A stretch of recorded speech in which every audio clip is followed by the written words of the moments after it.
Rahma dihabisi di atas kasur dalam kamar OYO, pelaku lalu ambil karung goni.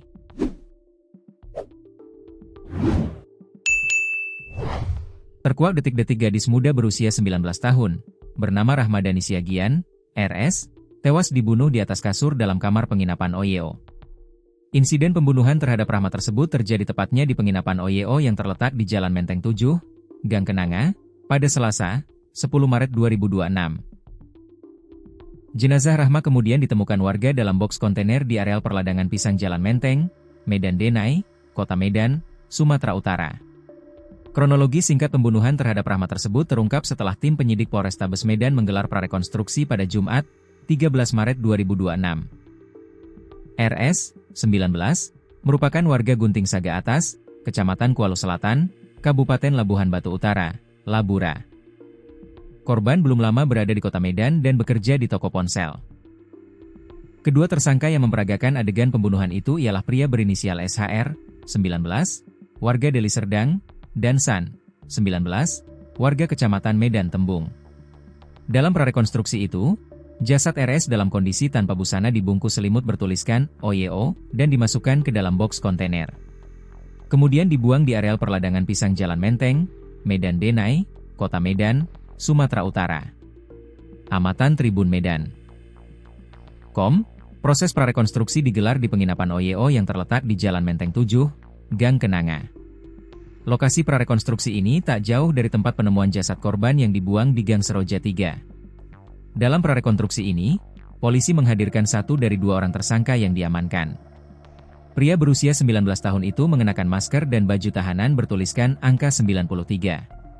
Tersangka San memeragakan sejumlah adegan di penginapan OYO yang menjadi lokasi pembunuhan. Kapolrestabes Medan Kombes Jin Calvijen Simanjuntak mengungkapkan, ada 3 lokasi prarekonstruksi. Dari ketiga TKP ini, 2 titik berada di penginapan tersebut. Sementara 1 titik lainnya merupakan tempat jenazah korban dibuang. Ada 3 titik yang sudah kita jadikan TKP. Pertama di kamar penginapan, kedua di dekat pagar penginapan, dan 1 lagi di bantaran sungai tempat korban dibuang, ujar Kombes Calvijen. Dari serangkaian penyelidikan didapatkan bukti bahwa aksi keji ini dilakukan oleh tersangka berinisial San. Kombes Calvijen mengatakan, tersangka San mengakui perbuatannya telah menghabisi nyawa korban pada Senin, 9 Maret 2026. Untuk kasus ini, merupakan pembunuhan dengan pencurian yang disertai dengan kekerasan, ucapnya. Pelaku menghabisi nyawa korban di dalam kamar hotel tepat di atas tempat tidur, sambung Calvijen kemudian. Usai menghabisi nyawa korban, pelaku San sempat keluar dari lokasi untuk memastikan rencana lanjutan untuk menghilangkan barang bukti dan delik-delik tindak pidana tersebut.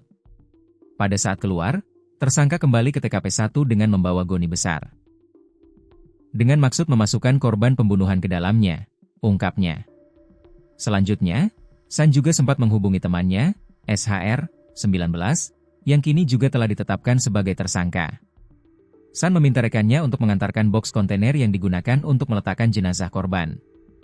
Saat bertemu temannya di luar, dia meminta temannya untuk mengambil boks kontainer di rumahnya, katanya. Tak lama berselang, temannya yang berinisial SHR menyerahkan boks tersebut ke San di gerbang depan. Dalam kondisi terdesak, San langsung memasukkan jenazah Rahmadani ke dalam boks yang sebelumnya telah dibungkus menggunakan kain selimut bertuliskan OYO. Setelah selesai memasukkan jenazah korban ke dalam boks, selanjutnya San meminta SHR masuk ke dalam penginapan dengan membawa sepeda motornya. Selanjutnya, dengan berboncengan menggunakan sepeda motor keduanya langsung meninggalkan penginapan dengan membawa boks berisikan jenazah korban. Sesuai CCTV yang kami dapat, yang membonceng adalah tersangka 2, SHR, sedangkan yang dibonceng adalah tersangka pertama, San, dengan membawa boks kontainer, katanya. Semula keduanya berencana membuang jenazah Rahmadani ke lokasi yang lebih jauh. Namun, saat di perjalanan beberapa kali boks tersebut hampir jatuh dari pegangan si tersangka pertama. Sehingga, dengan pendek akal mereka menaruh saja di pinggir sungai tersebut tempat di mana jenazah Rahmadani ditemukan warga. Di sana, awalnya mereka ingin membuang jenazah Rahmadani ke aliran sungai Deli yang tepat berada di pinggir lokasi ladang pisang tersebut. Namun, rencana itu batal karena aksinya sudah ketahuan oleh warga sekitar.